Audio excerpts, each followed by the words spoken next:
मोठ्या प्रमाणात असं पाणी साठवून हे गवत उगवलं जाते।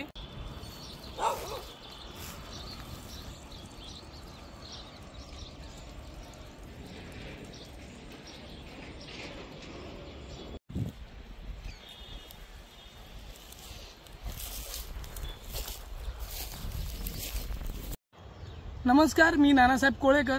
आज एक मोठा विषय जो वसईकरांच्या जीवाचा हा खूप म्हणजे अतिशय जवळचा विषय आहे, ज्याच्यामुळे मच्छर हे मोठ्या प्रमाणात वाढलेले आहेत।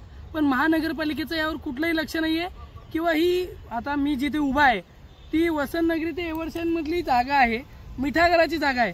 पण त्याच्यामध्ये काही वर्षांपासून मच्छर वाढलेले आहेत। त्याचं कारण आहे की बाजूला जो नाला आहे हा मोठा महानगरपालिकेचा नाला आहे। महानगरपालिकेने आरसीसीचं बांधकाम करून तो नाला बांधलेला आहे, परंतु तो नाला फोडून आपण इकडे बघू शकता, मी कॅमेरामॅन बघा, तो नाला फोडून मोठ्या प्रमाणात असं पाणी साठवून हे गवत उगवलं जाते।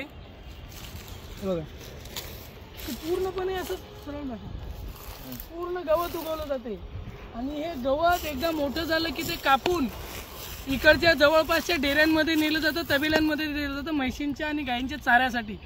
तर इकडे आरोग्याचा एवढा मोठा प्रश्न निर्माण होत असताना महानगरपालिका काय करते, मिठागर प्रशासन काय करते? कारण ही जागा मिठागराच्या मालकीची आहे आणि आज लोकांच्या आरोग्याचा प्रश्न निर्माण झालेला आहे। डास एवढ्या मोठ्या प्रमाणात वाढलेला आहे की कितीही औषध फवारणी करा, काही फरक पडत नाही। त्याच्या मागचं कारण हे आहे, कारण नाल्यातलं पाणी हे पूर्ण एवढ्या मोठ्या जागेवर साठवलं जात आहे। जर एवढ्या मोठ्या प्रमाणावर पाणी साठवलं जात असेल तर का नाही डासांची उत्पत्ती वाढणार, का नाही लोकांना डेंग्यू होणार? तर हा एक प्रश्न झाला। आणि त्याच्यानंतर इकडचे जे मोठमोठे तबेले आहेत त्या तबेल्यांमध्ये हेच गवत नेलं जाते म्हशींच्या चाऱ्यासाठी। म्हणजे मी यामध्ये बघितलं कुत्रे मेलेले आहेत, काय काय मेलेलं आहे आणि तेच पाणी या गवतांना मिळतं आणि त्याद्वारे एक विषारी दूध हे लोकांना मिळते। म्हणजे पहिली गोष्ट तुम्ही डासन याच्यामुळे डास वाढले ती वेगळी गोष्ट, नंतर जो चारा आहे त्याच्यातून दूध मिळेल ते एक विषारी, म्हणजे दोन गोष्टी होत असताना महानगरपालिका देखील शांत आहे आणि सर्व प्रशासन झोपेत आहे।